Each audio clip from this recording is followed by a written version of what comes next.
আজকে বাংলা পক্ষর ষষ্ঠ প্রতিষ্ঠা দিবস। আজকে দিনটা কতটা ঠিক গর্বের, এটা ঠিক আমাদের কাছে যারা আমরা দীর্ঘদিন বাংলা পক্ষ করেছি আমরা নিজেরা ভেতর থেকে অনুভব করতে পারি। কোনো একটা এরকম ৭ই জানুয়ারি এরকম শীতকালের কোনো একটা দিনেতে ৬ বছর আগে কলকাতায় কয়েকজন ছেলে মেয়ে একত্রিত হয়ে তারা রাস্তায় চলা শুরু করেছিল। রাস্তায় চলা শুরু করার পর থেকে যে একের পর এক নতুন দৃষ্টিভঙ্গি তৈরি হয়েছে, বাঙালি জাতীয়তাবাদের উত্থান হয়েছে, পতন হয়েছে, তার ভাঙা গড়া হয়েছে, সেখান থেকে বাঙালি জাতীয়তাবাদ এখন বর্তমানে একদম মেন স্ট্রিম রাজনীতির একটা অংশ হয়ে দাঁড়িয়েছে।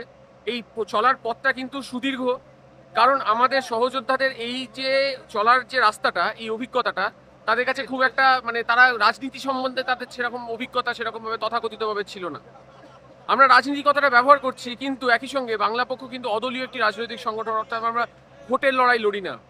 জাতি হিসাবে জাতীয় স্বার্থে আমাদের নিজেদের জাতির স্বার্থে ভূমিপুত্র সংরক্ষণ থেকে শুরু করে বিভিন্ন ক্ষেত্রে যা অর্থ করি, যেখান থেকে টাকা উপার্জন করার জায়গা আছে, সেই সমস্ত কিছু জায়গাতে বাঙালি তথা বাংলার ভূমিপুত্ররা, স্থায়ী বাসিন্দারা অগ্রাধিকার পাবে।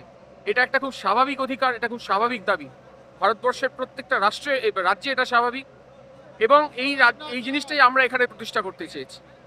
এই প্রতিষ্ঠা করার রাস্তাতে নাগরিকত্ব থেকে শুরু করে বর্তমানে যে এখন এই বিভিন্ন যে দেখতে পাওয়া যাচ্ছে জাল ডোমিসাইল কাস্ট সার্টিফিকেট সংক্রান্ত বিরাট একটা দুষ্টচক্র গড়ে উঠেছিল, প্রত্যেক কটার অভ্যন্তরীণ বিষয়গুলোকে পর্যন্ত আমরা ঢুকতে পেরেছি, এবং ঢুকে কেবলমাত্র সেগুলোকে লোকের সামনে বা বাঙালির সামনে তুলে ধরাই নয়, আমরা সেগুলোকে যুক্তি, তথ্য, প্রমাণ, সত্য এবং তথ্যের ওপর ভিত্তি করে বাঙালির কাছে খুব স্পষ্ট করে দিয়েছি যে বাংলা পক্ষ কিন্তু তৈরি হয়েছে একটা সময়ের দাবিতে, একটা চেতনার দাবিতে, এবং আগামী দিনে আমরা বাঙালি জাতীয়তাবাদের যে লড়াই, সেই লড়াই সুদীর্ঘ এবং গভীরতর করেই ছাড়ব।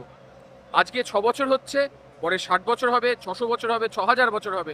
বাংলার বুকে হাজার হাজার বছর ধরে বাঙালি তথা বাংলার স্থায়ী বাসিন্দা যারা এই বাংলাকে নিজের মতো করে গ্রহণ করেছে, নিজের করে আপন করে নিয়েছে, এই বাংলার মাটি, জল, হাওয়া সমস্ত কিছুকে আমরা কিন্তু সেই জাতীয়তাবাদ প্রতিষ্ঠা করেই ছাড়ব।